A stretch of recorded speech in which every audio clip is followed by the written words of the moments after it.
अनंतकोटी ब्रह्मांड नायक राजाधिराज सच्चिदानंद सद्गुरु श्री ब्रह्मचैतन्य महाराज की जय। श्रीराम समर्थ। 22 डिसेंबर। कोणत्याही प्रसंगात नामाला सोडू नका। आकाशाला भिवून पळाले तरी कुठेही आकाश हे असणारच, त्याप्रमाणे कुठेही गेले तरी देह मन आणि त्याच्याबरोबर त्याचे भोगही आपल्याबरोबर येणारच। म्हणून आपल्या वाट्याला आलेले कर्माचे भोग समाधानाने भोगायला शिकावे।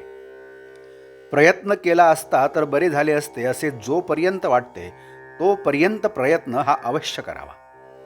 यश किंवा अपयश देणारा परमात्माच असे समजून प्रयत्न करावा। सर्व कर्तृत्व त्याच्याकडेच द्यावे। तुझी सेवा किती दिवस करू असे परमेश्वराला विचारणे म्हणजे सेवेत कमीपणा आलाच। तसेच त्याच्या नामाबद्दलही मुदत कशी घालता येईल। विषय किती दिवस भोगू असे नाही आपण म्हणत, मग नामाबद्दलच का असे विचारावे। आज भगवंत एका टोकाला आणि आपण दुसऱ्या टोकाला आहोत। त्याच्या नामाने त्याला जवळ आणावा। आपल्याला जितका आपल्या देहाचा विसर पडेल तितका भगवंत आपल्या जवळ येईल। भगवंताच्या नामातच सत्संगती आहे। प्रपंचामध्ये कसलेही प्रसंग येऊ द्या, तुम्ही नामाला सोडू नका। मनाला रिकामे ठेवले की ते विषयाचे मागे धावलेच समजा। म्हणून आपले मन नेहमी गुंतवून ठेवावे।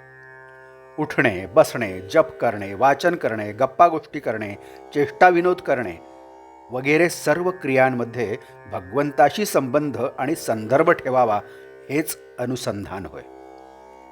भगवंताचे अनुसंधान हे आपले ध्येय, त्याला अनुसरून बाकीच्या गोष्टी आपण करूया। आपली वृत्ती आणि भगवंत यांना जोडणारी साखळी म्हणजे भगवंताचे नाम होय। म्हणून आपली वृत्ती सदैव नामामध्ये गुंतवून ठेवावी। नामाचे अनुसंधान टिकेल अशीच उपाधी बाळगावी। नाम नुसते घेतल्याने काम होईल, पण ते समजून घेतल्याने काम लवकर होईल। नाममुखी आले की सत्कर्मे आपोआप होऊ लागतात। आपल्या प्रत्येक कर्माचा साक्षी राम आहे असे समजून वागावे, म्हणजे दुष्कर्म हातून घडणार नाही।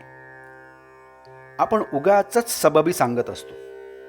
काम असेल त्यावेळी कामाची सबब, पण काम नसेल त्यावेळी नामस्मरण न करता उगाचच गप्पा नाहीतर निंदास्तुती किंवा इतर खेळ खेळण्यात वेळ घालवतो। तसे करू नये। आपले मन उनाड आहे, त्याला एके ठिकाणी स्वस्थ राहण्याची सवयच नाही। त्याला थोडी बळजबरी करून नाम घ्यायला लावले पाहिजे।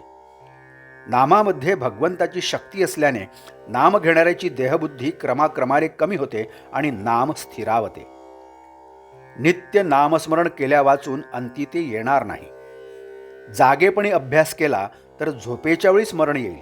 झोपेच्या वेळी स्मरण झाले तर रात्री स्वप्नात तेच होईल आणि असा सदोदित ध्यास ठेवला तर मरणाच्या वेळीही तेच स्मरण राहील।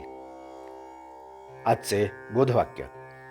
नाम घेता घेता नामाशी इतके तादात्म्य व्हावे की मी नाम घेत आहे हे सुद्धा विसरून जावे। जानकी जीवन स्मरण जय जय राम।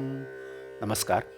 मराठी आणि हिंदीतून रोजची श्री महाराजांची प्रवचने आपण ऐकत आहातच, परंतु कृपया चॅनलला भेट द्या आणि प्लेलिस्ट बघा। मराठी अथवा हिंदी प्रवचने आपण आपल्या सुविधेप्रमाणे सुद्धा ऐकू शकता।